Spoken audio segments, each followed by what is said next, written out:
Good morning, everyone. I am MD Adil from SD Public School. Today, I am here to represent about the different light rays. For this activity, I am taking a mirror and a laser light and a surface.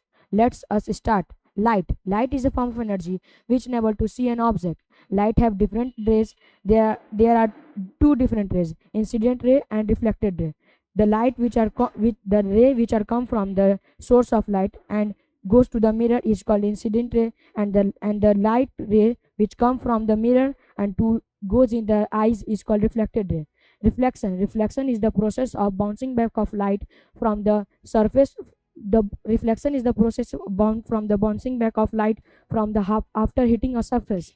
Because of reflection, we can enable to see an object. Just see thus how does reflection process occurs. Thank you.